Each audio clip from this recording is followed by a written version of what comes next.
So doing well. What do you make of this proposal that has been put on the table by the NDC, the no fee stress policy?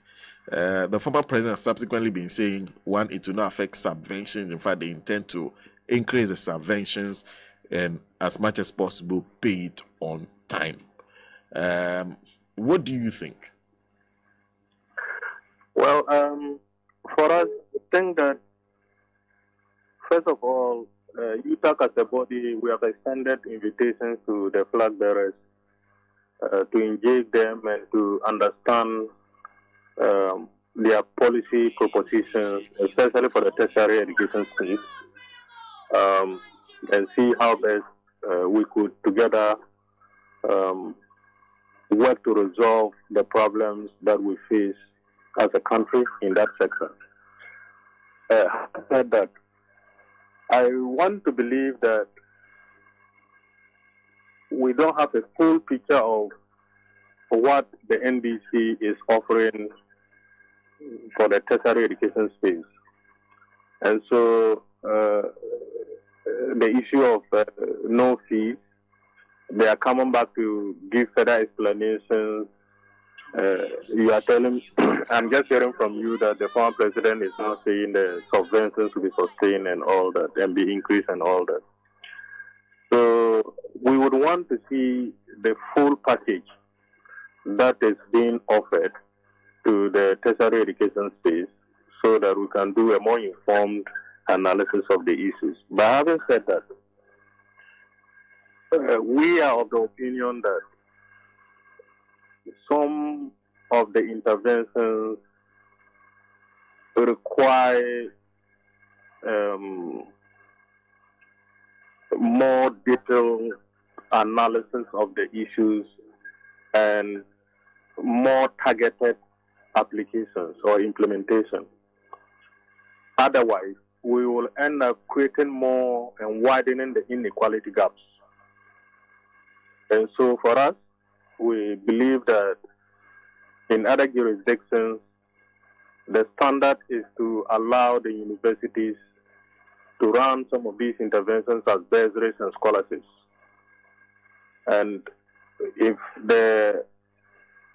this proposal is to work and work well, we would think that it is best to allow the universities to run this as bursaries and scholarships for students who really deserve and need to be supported in this manner.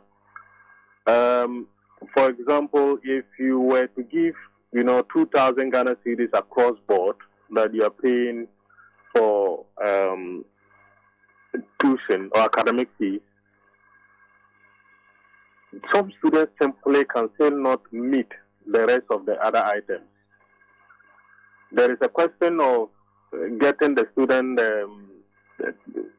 loan trust fund to handle the rest of the things. But we all know the bottlenecks of that area too, and how the monies don't come early, and even the monies are insufficient to be able to handle the needs of students.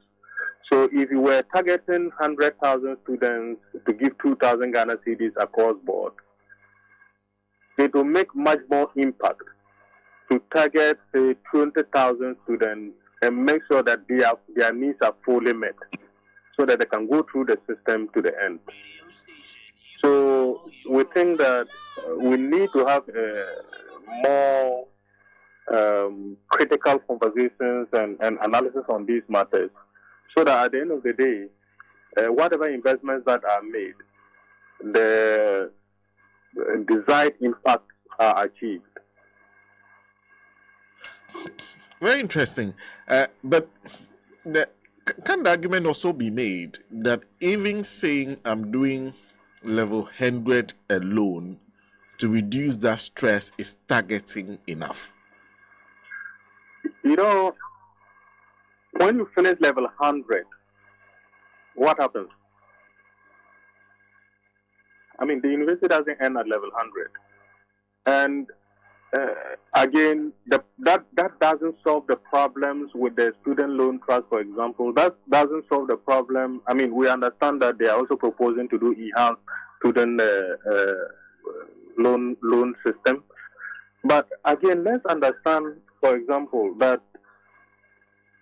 some of these things take time to mature. And so, if you are saying that everybody in level 100 go without fees, and as I said, what is being taken care of is just a token, which is not probably even up to 20% of the entire cost required to enter the university. We are talking about also accommodation in some places which is even higher than the fee. And then we understand the policy of bed for all. But remember, these are infrastructural developments that will take time to complete. So we need to have a very holistic view on these matters, and not just say that, okay, when we say level 100, when we get to level 200, student loan will take care of it. When we talk about once you pay your tuition and you go, you can get accommodation because there will be one bed for all. It simply will not work like that. And so you can have all the money, you cannot construct all the hostels in 1 year. The student numbers, if you increase the student numbers by half, they have to be accommodated. Lecture theaters. We talked about the infrastructural deficit. The lecture theaters are crowded. So it's not a simple matter of just saying that, okay, we are paying fees, everybody should go. Are we ready to have also double track in the universities? In fact, as we talk, most of the universities, we run throughout the week and throughout the day. Many universities have evening classes, they have weekend classes, they have distance learning off the campus, they have online learning, and the rest of it. So, for example, is it okay to say that, okay, students who are doing distance will pay your fees so that issues of accommodation doesn't even arise because they stay at their homes and school, so that we don't even have to talk about accommodation, we don't have to talk about maybe some of the other costs such as feeding and the rest of it. So we need to have an honest conversation on these matters, and devoid of the usual politics and the rest of it. Fantastic. So for us as Utag and as the intellectual hub of the country, we are ready to have these conversations and to support in whichever way that we can support to make some of these interventions work and make the right impact. And I know you're working on having that dialogue with the parties and expressing your honest opinion on the proposals that have been put forward thus far. But in the meantime, for the sake of context, and this a comment that was sent to me by a lawyer who says, please, what exactly is the argument about respect to the fees for the first year tertiary students? But the point where we need your help is, can you, the universities break it down into component parts so that a proper analysis can be done? I understand you have admission fees and academic user fees and maybe others. We are talking about what is being proposed now covering maybe about only 20% of the total cost. For those of us who do not handle these administrative processes, exactly what are the other fees that confront a student when they walk onto a university campus? Well, we have the academic or residential facility user fee. We have the academic facility user fee. We understand that this proposition is for the academic facility user fee. And we have, as the academic facility user fee, we have a host of other fees that are charged at the faculty levels, at the department level, and even the students themselves have their fees they charge as student union fees. And the rest of the stuff. And so beyond that, they have to also survive, like feeding and the rest of, because universities, we don't cook for them. They have to find their own food and all that. So it will be good to do that analysis taking into consideration even these days learning materials. They have to also have data because some of the programs now we do online and they need data. They need laptops to be able to follow.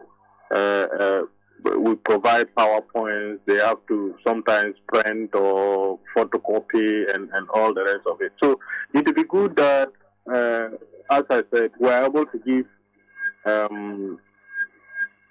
more nuanced details on the average. What does a typical level 100 student require for, say, a semester or the year to be able to complete the level 100, so that we see whether the cost that is going to be covered is yes, I mean, whatever it is, it will definitely support, but whether it is enough to retain them in the universities. The fact that people don't register, their academic fees is being paid, and they drop out because they cannot meet the other aspects of the course. Fantastic. And as I said, the student loan scheme, the money, as we talk, is not enough to cover all, and it doesn't come also in time, and all the rest of it. And the changes that may happen will not take maybe less than a year to get these things happen. I mean, work, and also take into consideration the economic challenges that we have at the moment. So that is what I can say on that matter. Great. Just one more question, because usually I realize that when you get admission from a university, they say there's an offer of admission that the offer must be accepted based on some conditions being met.